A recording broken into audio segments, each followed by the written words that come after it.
News that impacts you and your community. 13 on Your Side Evening News starts now. The threat of severe weather is over, but now the cleanup begins. This after strong storms brought heavy downpours, wind, and hail to West Michigan.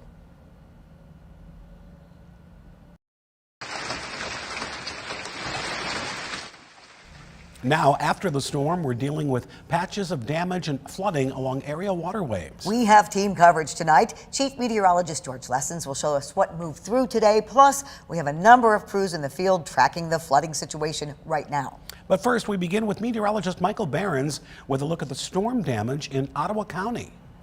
Yeah, those storms that pushed through the region earlier today brought with them some pretty strong winds, and that left behind some damage in Ottawa County. This was over in Talmadge Township, where winds ripped the roof off of a barn. You can see it pulling the center section of that barn completely out, tossing it into the driveway and then off into the fields as the pieces of that barn tumbled, taking down a tree limb into the house next door. When it came to the winds that we saw across West Michigan earlier today, some of those gusts at times were hanging around in the 50s. Not all of these came with the thunderstorms, but there was a strong line of storms that worked its way through Ottawa County between 9 and 10 o'clock. That storm becoming severe warned as it crossed into Kent County. The winds inside that storm were the strongest over near the Lamont area, winds being measured at 30 to 40 miles per hour. There was some radar indication in the data that some of those wind gusts could have gotten up closer to 60 miles per hour,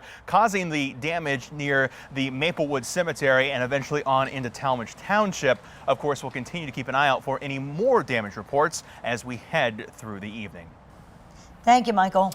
Now to flooding across West Michigan and an SUV that ended up in the Thornapple River in Ada. It happened just before 2:30 this afternoon on Fulton Street, right behind Ada Fresh Market and the Ada Village Pharmacy. Deputies say the driver drove down to the river to look at the water. We're told he tried to reverse, but confused the brake for the gas and accelerated into the water. Deputies say the driver was able to climb onto the hood and was later rescued, and that SUV has since been pulled from the river. This is drone video showing the flooding from up above. It was taken this afternoon along the Grand River in Comstock Park. The water has been creeping up over the banks in the last 24 hours. 13 on Your Side's Nate Belt is joining us now live from Comstock Park and with a look at the conditions there now. Nate.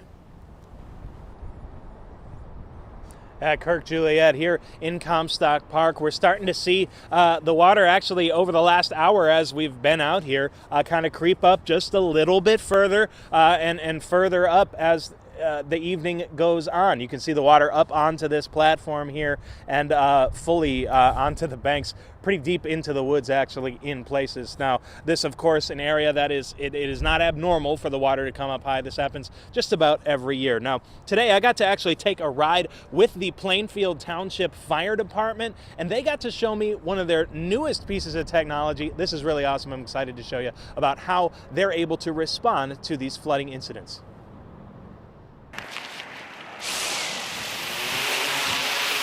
Today we're going to go out and see how much it's progressed from where it was yesterday. Wednesday's flooding, a perfect chance for Plainfield Township Fire Department to try out its new drone. The technology is pretty neat with this. The drone uses GPS to mark locations on a map in real time. Between 4165 Willow and the other Willow address down here, allowing its crew to see how water has risen or fallen over the last 24 hours. so you can see all this different flooding, all the different hazards that we might have. The drone can also help in a potential rescue, able to spot unsafe situations impossible to see from the ground.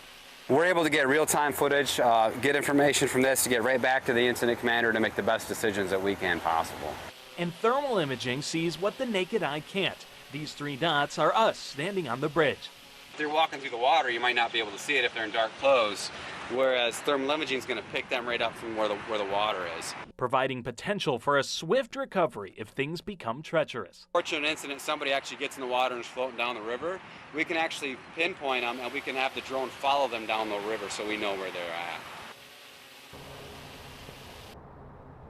That drone, an expensive piece of tech, about 17 grand. The department thankful to the Comstock Park Downtown Development Authority for providing funds to purchase it. Reporting live in Comstock Park, Nate Belt, 13 on your side. Now to Allegan County, where there is a lot of flooding in the city of Plainwell. 13 on your side's Carla Byron is live near downtown Plainwell to show us the rising waters there. Guys, the Kalamazoo River has risen over the last few hours. This dock was visible a few hours ago, but as you can see now, it's totally underwater. The water is up to my ankles here, and the city had to shut down this river walk earlier because, as you can see, it's totally flooded now. Take a look at those benches over there, and we caught up with some folks around the river earlier. Take a listen to what they had to say about this weather that we experienced today. Jerry Bentley has owned Dean's Ice Cream in Plainwell for 35 years. It was an actual full-fledged dairy at one point in time. They just made their own ice cream at that time, and we still do that. Being right on the river, an old tradition started to put on display pictures of the height of the river over the years. You can see where the train sets on the trestle, or used to when it was still running through here. The height of the river Wednesday isn't anywhere near where Bentley has seen it in the past. This green line on the bridge shows how high the water has risen before. Jack and Carolyn walk through the nearby parks just about every day. We walk around the bottom here, and it's usually down 2 or 3 feet from that.